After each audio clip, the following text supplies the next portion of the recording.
구약성경 신명기 6장 보겠습니다. 349페이지입니다. 4절과 5절을 우리 함께 한 목소리로 읽습니다. 이스라엘아 들으라, 우리 하나님 여호와는 오직 하나인 여호와시니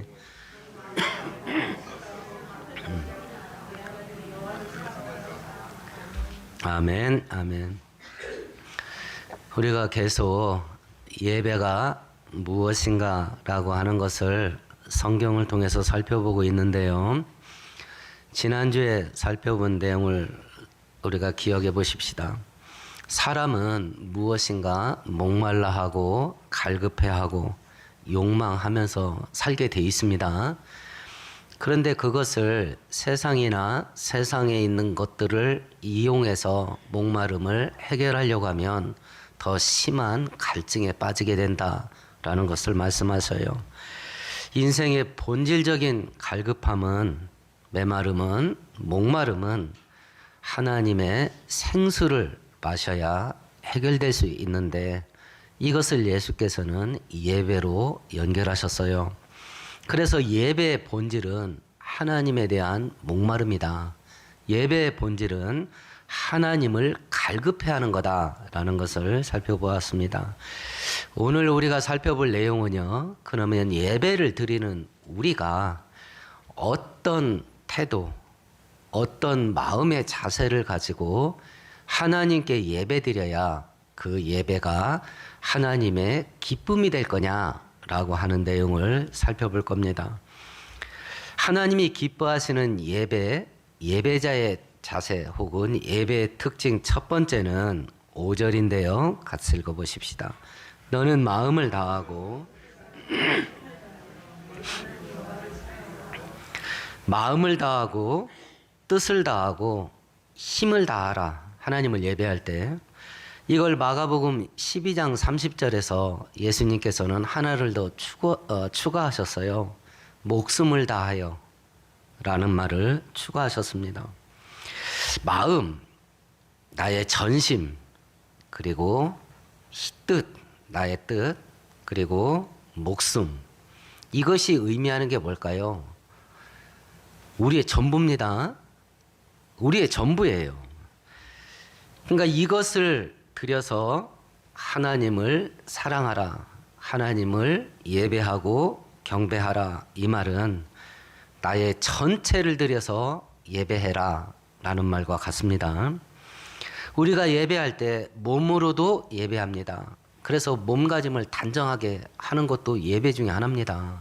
몸가짐을 단정하게 하는 거. 그리고 내 힘을 다하는 겁니다. 자꾸 딴 생각이 납니다. 힘을 다해서 막 정신을 추리는 거예요. 하나님에게 집중하는 겁니다. 힘을 다해서. 하나님을 예배할 때 내 인생이 걸린 것 같이 그렇게 예배를 드리는 것이요. 나의 마음을 전심으로 하나님을 향하게 마음을 하나님께 집중하는 겁니다. 이 마음을 하나님께 집중하는 걸 성경은 결혼 관계로 하나님이 설명을 많이 하셔요. 여러 군데에서.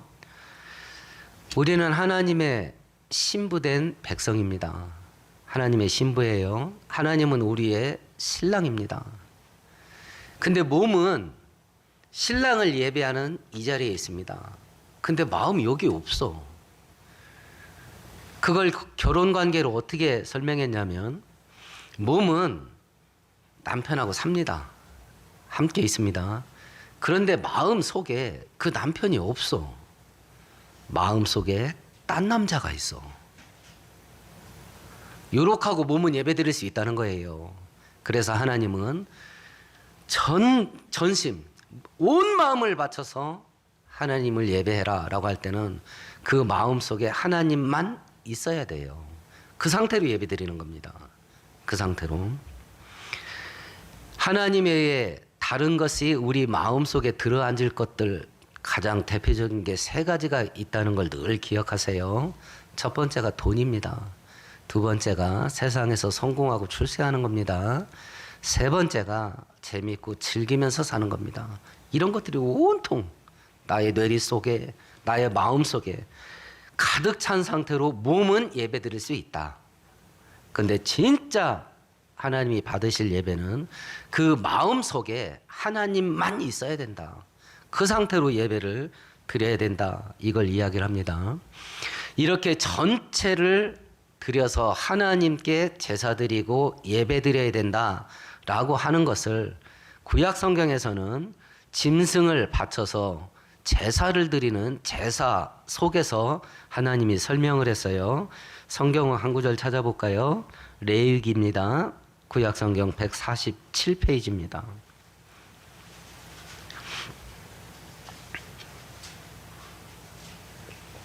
레위기 1장 13절입니다. 같이 읽습니다. 그 내장과 그 정강이를 물로 씻을 것이요 제사장은 그 전부를 가져다가 제단 위에서 불살라 번제를 드릴지니 이는 화제라 여호와께 향기로운 냄새라. 하나님께 제사 드리는 제사는 종류가 5가지가 있습니다. 번제, 속죄제, 화목제, 그리고 소제. 갑자기 하나가 생각이 안 나네요. 5가지 종류가 있는데 그 중에 가장 우선되는 게 번제예요. 그래서 레위기에서도 제일 먼저 설명한 게 번제입니다. 번자는 불에 태우다라는 뜻이에요. 불에 태워서 하나님께 바친다. 나머지 5가지 제사도 전부 불에 태우는 건 맞습니다. 그런데 나머지 제사는요, 제물의 일부를 그 제사를 드린 제사장이 가져가요. 근데 번제는 올 100% 전부 불태워버리는 거예요. 전부 다 하나님께만 바칩니다. 사람이 챙겨가는 하나도 없어요. 그래서 이 번제가 의미하는 제사의 내용이 뭐냐면 완전한 헌신이에요. 전부를 바친다. 이런 뜻으로 드리는 게 번제인데요. 고대서부터 사람들이 생각하기에 가장 귀한 게 뭐라고 생각했을 것 같아요? 가장 귀한 거. 지금 가장 귀한 게 뭐예요? 어디나 다 목숨일 겁니다. 돈도 귀하지만 목숨 다음이죠. 목숨일 겁니다. 그래서 고대 세계나 어디에서나 제사를 드릴 때 뭘 바쳐요? 목숨을 바칩니다. 재물을 죽여요. 반드시 살아있는 재물을 쓰게 돼 있습니다. 생명을 바쳐요. 생명을. 대신 짐승을 쓰죠. 근데 간혹 실제로 사람을 쓴 경우도 많습니다. 인신제사. 구약시대에 우상숭배할 때 구약 성경에 보면 몰렉 혹은 밀곰이라는 우상 이름이 종종 등장을 해요. 이 중동 지역에서 성행했던 인신제사 우상입니다. 사람을 제물로 바치는 거예요. 머리는 황소입니다. 몸뚱아리는 사람처럼 생겼습니다. 2가지 형태로 되어 있어요. 손을 앞으로 이렇게 뻗어져 있는 상태로 되어 있고 그 밑에다 불을 떼는 경우가 있고요. 등 뒤를 구멍을 크게 뚫어서 등 뒤에다가 불을 뗍니다. 재질은 청동으로 만들었습니다. 그러면 그 불을 떼면 그 청동이 어떻게 되겠어요? 시뻘겋게 달궈지겠지요. 그러면 그 손 위에다가 어린아이를 올려놓는 겁니다. 그럼 막 녹아내리겠지요. 왜 이런 짓을 하냐? 가장 귀한 재물이라고 생각해서 그래요. 생명이. 우리가 알고 있는 남미 마야 문명도 사람의 심장을 태양신에게 바쳤지요. 이신제사를 합니다. 그 의미가 뭐냐? 그 귀한 생명을 드리면서 전부 바칩니다. 이걸 의미를 하는 것이요. 이 번제는 아침 일찍 그리고 저녁 모든 일과 끝나고 하루에 2번 드리게 되어 있습니다. 하루 전체를 하나님께 바친다. 내 인생 전체를 하나님께 바친다. 이런 의미로 드리는 게 번제였거든요. 그러면 이 번제가 온전히 하나님께 바쳐지면 그 열매가 뭐냐? 우리가 읽었던 1장 13절에 보면 다시 한번 읽어보십시다. 그 내장과 정강이를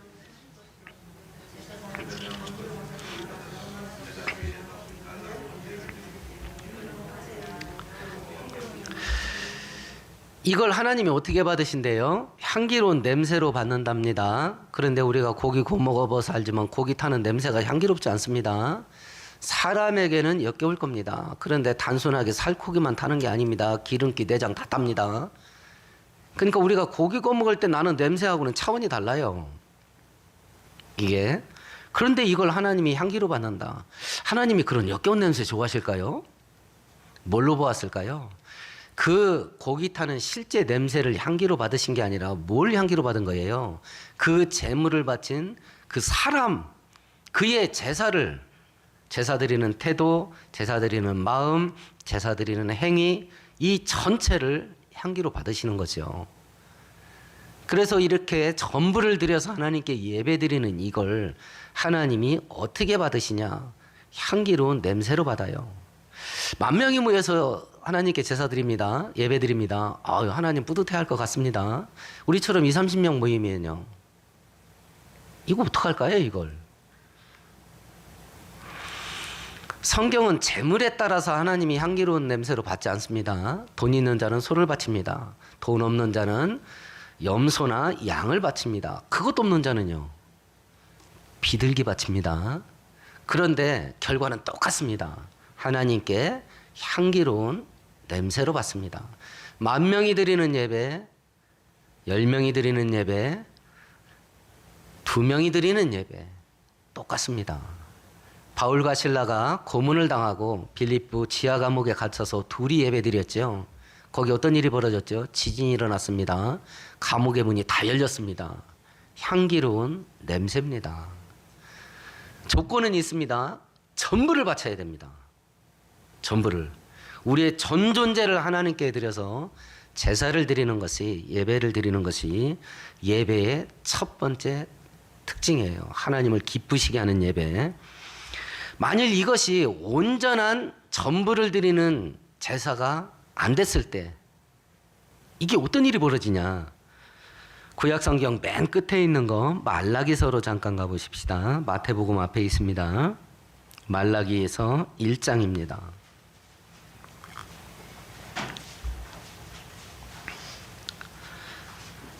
8절 같이 읽어봅니다. 만군의 여호와가 이르노라 너희가 눈먼 희생제물을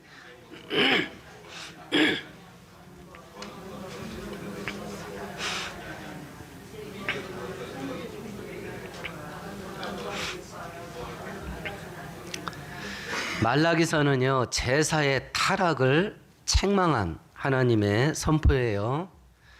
이스라엘 백성들이 하나님께 제물을 바치는데 눈먼 거, 팔다리 하나씩 없는 거, 병든 거, 시장에 내다 팔아도요 팔 수가 없는 거, 다른 사람들에게 선물로 줬다가는 모욕당했다고 욕먹을 만한 거, 쓸모없는 거, 이런 걸 죽여서 하나님께 제사를 드렸대요.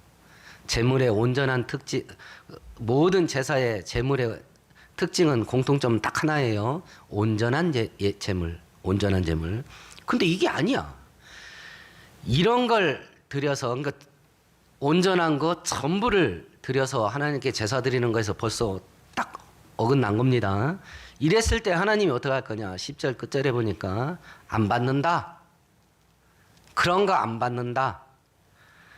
제사 예배에 대한 하나님의 첫 번째 온전하지 못한 거, 전부를 드리는 제물, 제사, 예배가 아닌 것에 대한 하나님의 반응은 안 받는다예요. 안 받는다. 안 받는다. 그럼 안 받으면 이거라도 받기 싫으면 말든지요. 우리는 이러죠. 우리는 그러고도 남아요. 우리는 그러고도 남습니다. 그만큼 우리들은 철저하게 타락했기 때문에 그렇습니다. 이것도 싫어? 알았어. 그럼 안 받는단 말이죠. 그럼 이것도 없습니다. 우리는 그럴 겁니다. 하나님이 제사를 안 받으면 어떤 일이 벌어지냐? 11절이 벌어져요. 말라기 1장 11절 같이 읽습니다. 만군의 여호와가 이르노나 해 뜨는 곳에서부터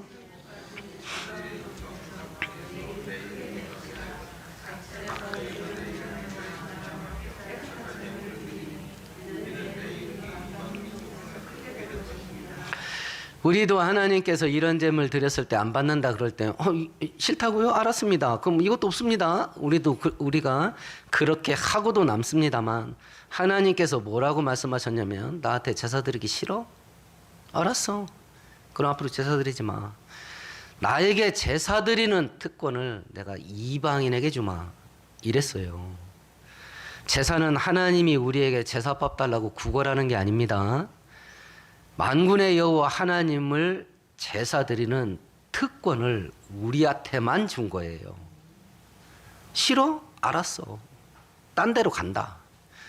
은혜의 촛대가 사라집니다. 은혜의 촛대가. 그러니까 우리가 신앙생활할 때 성경에 기초해야 돼요. 성경이 뭐라고 말하는가? 예배에 대해서 뭐라고 말하는가? 그걸 알고 예배를 드리는 것과 안다고 해서 거기에 딱 합당하게 예배 드릴 수 없습니다. 그만큼 우리는 죄에 오염돼서 알아도 그렇게 못해요. 아, 예배는 이렇게 드리는 거다. 성경이 이렇게 말씀하셨다라는 걸 알아도 거기에 미치지 못합니다. 알아도 온전하게 못 드려요. 그만큼 우리가 죄에 매여 있어서 그래요. 육신에 매여 있고. 하물며 모르면요. 알아도 온전한 예배를 못 드리는 판인데 하물며 모른다면요. 이걸 모르는 사람들이 있었습니다. 우리가 수요일 날 사사기를 살펴보는데 사사기 시대 사람들이 그랬습니다. 그래서 사사기에서 계속 반복되는 게 있어요. 그때 이스라엘을 다스리는 왕이 없으므로 사람들이 자기 소견에 옳은 대로 행하였더라. 지 하고 싶은 대로 하는 거야. 교회 오고 싶을 때 오고 가고 싶을 때 가고 예배 드리는 것도 지 하고 싶을 대로 해. 예배 촛대가 사라지는 거거든요. 은혜의 촛대가. 근데 그게 뭔지도 몰라. 그냥 하고 싶은 대로 해. 하고 싶은 대로. 오늘 성경은 우리들에게 이야기를 합니다. 하나님이 기뻐 받으시는 예배의 첫 번째 예배자의 자세, 전부를 드리는 겁니다. 전부를. 두 번째 하나님이 기뻐 받으시는 예배의 특징은 5절을 다시 한번 읽어봅시다. 너는 마음을 다하고 성품을 다하고.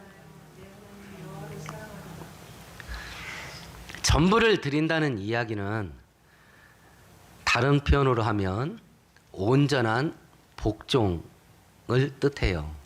온전한 복종. 예배를 드리면서 하나님 앞에 나가면서 내 뜻, 내 의지, 내 욕망, 내 갈급함, 내 소원, 이거 섞지 않는 거예요. 온전한 복종. 온전한 복종. 제단에 올라가는 제물은 살아서 올라가는 거 없습니다. 전부 죽는 겁니다. 죽어서 올라갑니다. 그러면 내가 하나님 예배하는 예배 제단에 나올 때 나는 어떤 상태로 나와야 돼요? 나는 죽고 나오는 거예요. 나는 죽고 나오는 겁니다. 내 생각 죽이고 나오는 거예요. 내 의지 죽이고 나오는 겁니다. 내 뜻 죽이고 나오는 겁니다. 내 소원 죽이는 거예요. 나 이거 하고 싶어 죽을 것 같다. 내 욕망 죽이는 거예요. 그러면 예배 때는 뭐만 드러나요? 하나님의 뜻, 하나님의 의지, 하나님의 기쁨, 하나님의 소원, 이것만 세우는 거예요. 이것만. 온전한 복종, 완벽한 복종. 이걸 하나님께 드리는 것이 하나님이 받으시는 기뻐하는 예배다. 이걸 드리는 게. 이걸 실패했던 자가 있습니다. 구약성경 433페이지를 한번 가볼까요? 사무엘상 15장입니다.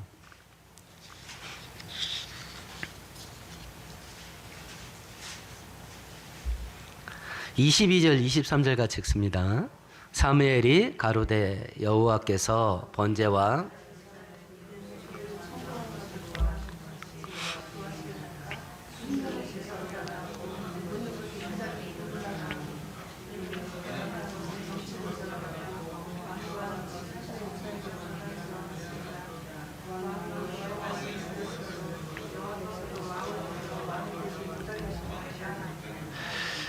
사울왕이요, 하나님께서 사울왕에게 명령을 내렸습니다. 아말렉 족속과 전쟁을 해라.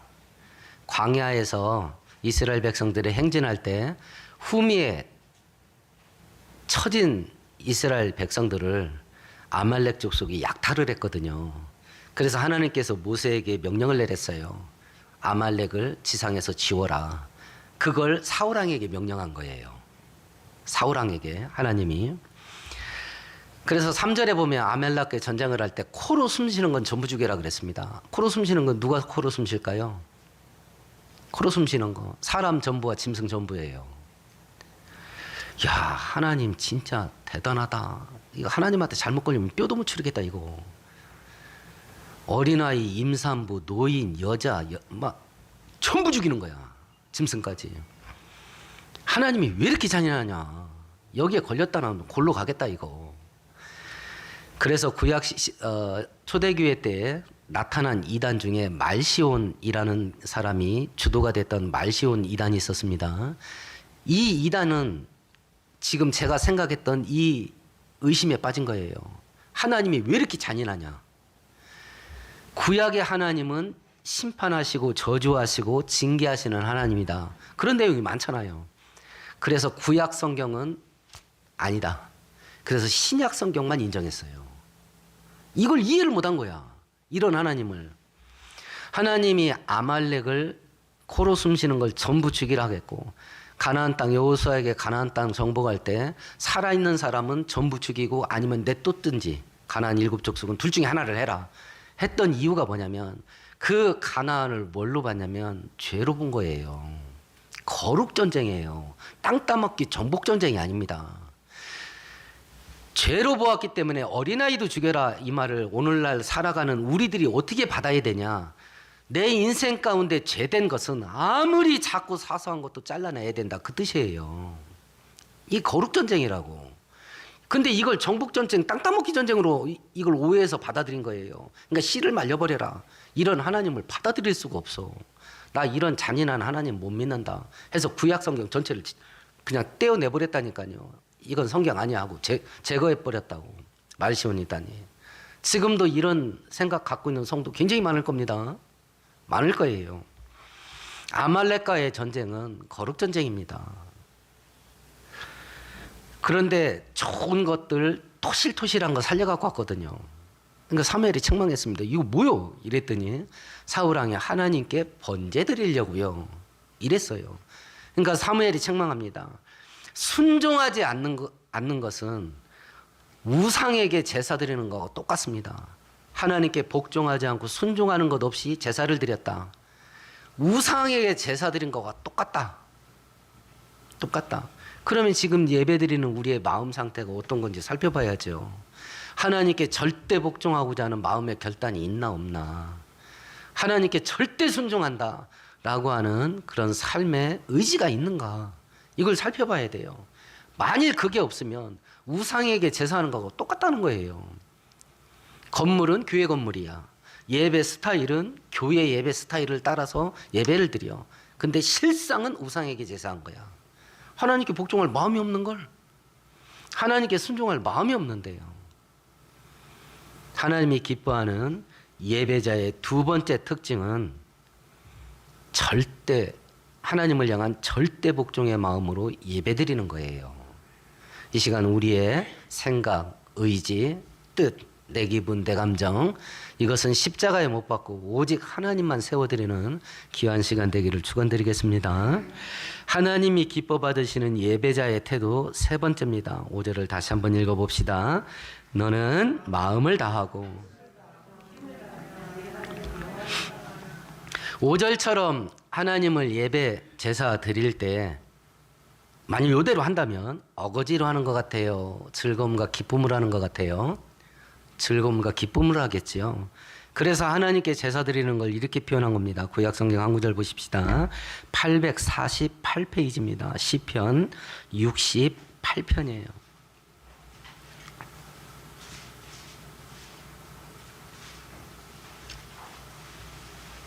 3절 4절 같이 읽습니다. 의인은 기뻐하여 하나님 앞에서 뛰놀며 기뻐하고 즐거워할지어다. 하나님께 노래하며 그 이름을 찬양하라. 타고 광야에 행하시던 자를 위하여 대대로 수축. 그 이름은 여호와시니. 이게 하나님 앞에 예배 드릴 때 제사 드릴 때의 태도예요. 기뻐하면서 뛰노르래요. 좋아서 환장할 것 같이 예배를 드리래요. 좋아서 환장할 것 같이. 설교를 준비하면서 저도 제 자신에게 물어봤습니다. 예배 드릴 때 좋아서 환장할 것 같은 마음으로 예배 드렸던 기억이 있었냐? 라고 제 스스로를 돌아봤어요. 제일 먼저 떠오르는 게 군대에 있을 때였습니다. 제가 근무했던 부대는요, 한강과 북한강이 만나는 지점, 일산, 문산 그 지역에서 근무를 했어요. 강원도에서는 철책선이 산속에 있습니다. 근데 그쪽 철책선은 강변에 따라 있어요. 동해안 그 해안선 철책선 같이. 그러니까 그 한강 강변 여러분들이 가보셨는지 모르겠지만 그 뻘이 전부 갈대밭이야. 뻘이 전부 갈대밭이야. 거기를 철책선으로 막아놓고 지키는 거예요. 여름에는요, 모기가 진짜 살벌해요. 모기가 전부 모기야. 전부 모기야. 숨쉬는 공간 빼고, 숨 쉴 때 어떤 건 코로도 들어와. 그 정도로 벌레가 많아, 곤충이. 세 개의 부대가 6개월씩 돌아가면서 근무를 해요. 근데 6개월 거기에 딱 들어가면 모든 게 멈춰. 작은 부대로 철책선에 흩어져서 근무하기 때문에 공식적으로 휴가 없어. 외출도 없어. 그리고 교회 가는 거 없어. 종교활동 일체 6개월 동안 아무것도 못해.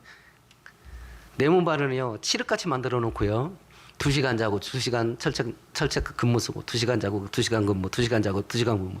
이걸 6개월 하는 거예요. 이걸. 거기에 쫄병 때 거기에 들어갔는데 예배 드리고 싶어 죽겠는 거예요. 교회 가고 싶어서. 그래서 주일날 근무를 마치고 살짝 나갔어요. 그러니까 탈영이지요. 그 동네 민간인 마을 가서 예배를 드렸습니다.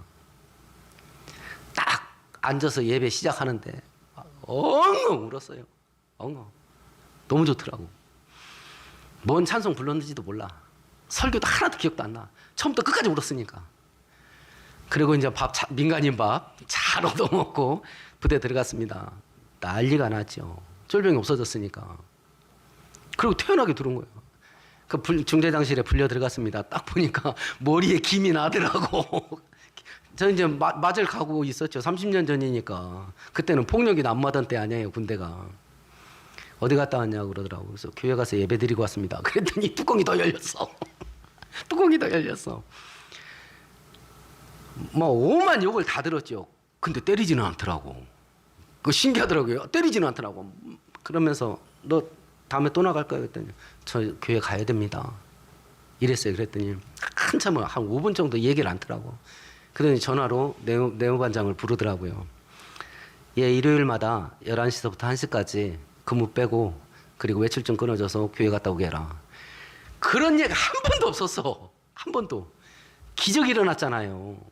그래서 이제 다음 주에는 외출증 딱 받고 허락 받고 이제 딱 교회 간 거야. 막 감사가 넘치겠죠. 막 이거 꿈인지 생신지 막 구름 위에 둥둥 떠다니는 것 같아. 이렇게 예배드려야 맞잖아요. 기적이 일어났으니까. 둘째 주에 어떻게 하는지 아세요? 설교 딱 시작하니까 껐덕껐덕 졸고 앉았더라고. 그걸 언제까지 했냐? 거기서 철수할 때까지 했어요. 6개월 내내. 첫 주만 울면서 감격스럽게 예배드리고 나머지 6개월은 계속 잤어. 이게 무슨 묘한 일일까요? 그래서 저는 예배의 감격이 중국에 있다는 걸 믿어요. 예배의 감격이 이슬람 지역에 있다는 걸 믿어요. 거기는 예배드리면 죽으니까. 거기는. 이 자유, 이 풍요로움이 우리 신앙생활에 꼭 좋은 것만은 아니다. 염두에는 두세요. 염두에는 두세요. 꼭 좋은 것만은 아닙니다. 억압 속에서 예배드리면요, 앉는 순간부터 막 눈물이 폭포처럼 쏟아져. 이 자유와 이 풍요가 우리 신앙생활에 그닥 좋은 건 아니다. 그닥 좋은 건. 하나님이 기뻐 받으시는 예배자의 세 번째 마음의 태도는 즐거움과 기쁨으로 예배드리는 거예요. 1950년대에 깊은 영성으로 전 세계 기독교인들에게 큰 영향을 줬던 토저라고 하는 목사님이 있어요. 이분 손자가 우리나라 대천독 신부예요. 그분이 예배인가 쇼인가라는 책에서 자기의 경험을 이렇게 이야기합니다. 자기가 알고 지냈던 사람이 소천을 해서 장례식에 참여를 했답니다. 그랬더니 목사님이 설교를 하는데 이제 고인은 하나님의 품에 안겨서 영원히 하나님을 찬양하면서 천국의 기쁨 속에 살게 될 겁니다. 이렇게 설교를 하더래요. 그래서 이 토저 박사님이 그 구절을 딱 듣고 생각을 했대요. 이 죽은 이 사람이 살아생전에 예배를 어떻게 드렸나라는 걸 생각을 해봤대요. 굉장히 지겨워했답니다. 어거지로 했대. 근데 천국 가면 영원히 하나님께 예배만 드려야 되는데 그 목사님 설교대로 영원히 하나님을 찬양하면서 즐거워하는 게 아니라 아마 이 사람은 잘못 왔다라고 생각할지도 모르겠다. 자기가 땅에 살았을 때 예배 드리는 게 그렇게 지겨웠는데 그 지겨운 예배를 영원히 드려야 되는데 이 사람이 천국에서 눈 뜨고 나서 아 이거 잘못 왔다 이런 생각할지도 모르겠다. 그렇게 써 있더라고. 지금 이 예배가 우리에게 어떤 의미가 있나요? 이 예배가 요즘 트로트가 인기입니다. 이런 날이 올 줄은 꿈에도 생각도 못했네요. 그죠?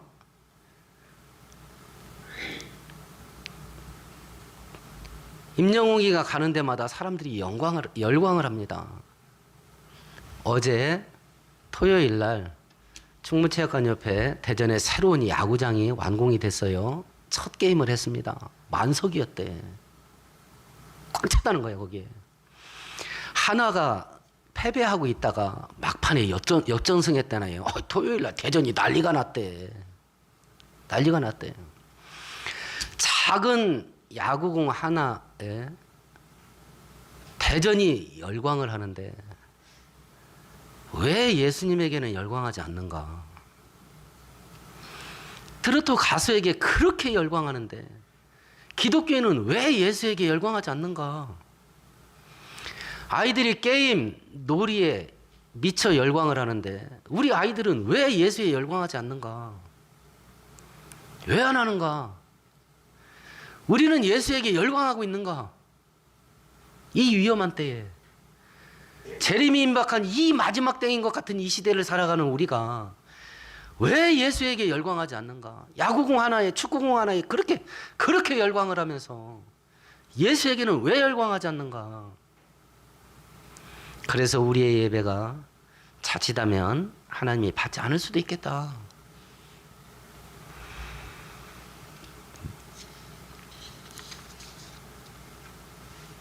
우리의 신앙의 타락이 어디에서부터 오겠는가? 사람이 예수를 믿게 되면 제일 먼저 시작하는 게 예배입니다. 그리고 살아생전 제일 많이 하는 게 예배입니다. 그리고 죽는 순간까지 하는 게 예배일 겁니다. 나는 예배 드리지 못하나 교회에서 목사님과 성도가 임종 예배 드리러 오니까 죽는 마지막 순간까지 하는 게 예배다.